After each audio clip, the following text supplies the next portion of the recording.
చిన్న పత్రికల పట్ల వీక్ష చూపరాదని ప్రొఫెసర్ కోదండరాం అన్నారు.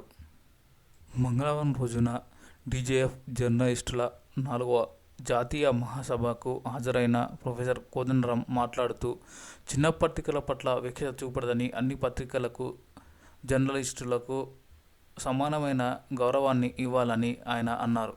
అక్రిడేషన్తో సంబంధం లేకుండా ప్రతి జర్నలిస్టుకు విద్య, వైద్యం, ఇళ్ల స్థలాలు అందజేయాలని అన్నారు. జర్నలిస్టు నిజంగా ఒకప్పుడు ఒక సంఘటితంగా ఒక ప్రభావం చూపగలిగేటువంటి రీతిలో ఉండేవారు. కానీ రాను రాను స్ట్రింగర్స్ అని, మెయిన్ జర్నలిస్ట్ అని మారిపోవడంతో ఆ జర్నలిస్టుల ఆ విభజన అనేది వాళ్ళను బలహీనపరిచింది.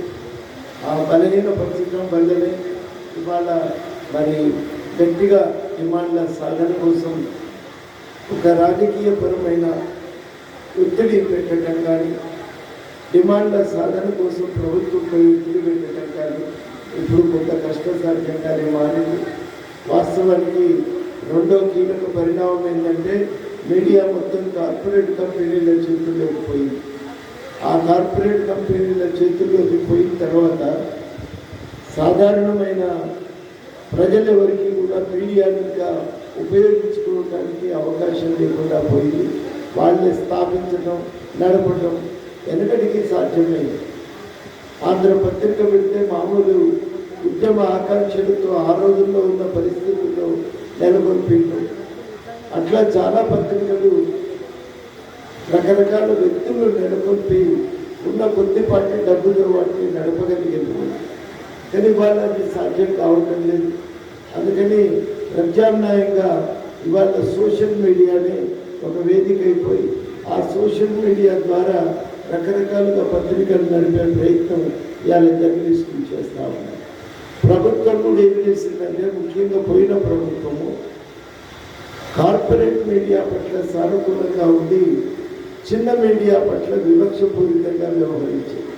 వాళ్లకు ఆ పత్రికల్లో పనిచేసే జర్నలిస్టులకి కనీసం ఒక అక్రెడిటేషన్ కార్డు కూడా ఇవ్వలేదు. ఇవాళ దీని కారణంగా పెద్ద పత్రికలు ఎదిగిపోయాయి. ఈ పత్రికలకు, చిన్న పత్రికలకు అడ్వర్టైజ్మెంట్లు లేవు. వాళ్లకు కావలసినటువంటి రికగ్నిషన్ ఇవ్వలేదు. అందువల్ల ఏమైందంటే, చిన్న పత్రికలు బాగా పునారిల్లిపోతున్నటువంటి సందర్భం. రెండో వైపు ఏమవుతుందంటే, పెద్ద పత్రికలు పెరుగుతున్న కొద్దీ అందులో కూడా అంతర్గతంగా తారతమ్యాలు వచ్చేసినాయి. మెయిన్ స్ట్రీము రిపోర్టర్లుగా పనిచేసేటువంటి పెద్ద గుర్తింపు ఉన్న జర్నలిస్టులు ఒకవైపు అయిపోతే, మిగతా వాళ్ళ గుర్తింపు లేదని కాదు, కానీ స్ట్రింగర్స్ అంతా ఒకవైపు అయిపోయింది.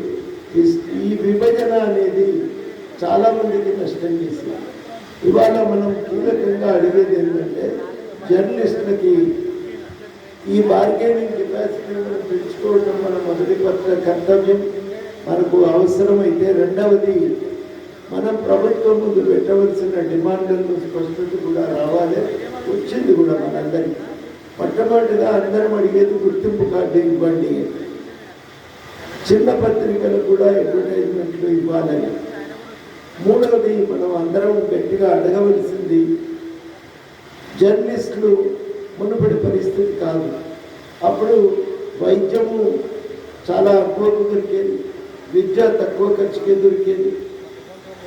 మూడవది చాలా కీలకమైందంటే, ఇళ్ల స్థలాలు కూడా తక్కువ ధరకే అప్పుడు అందుబాటులో ఉండేవి.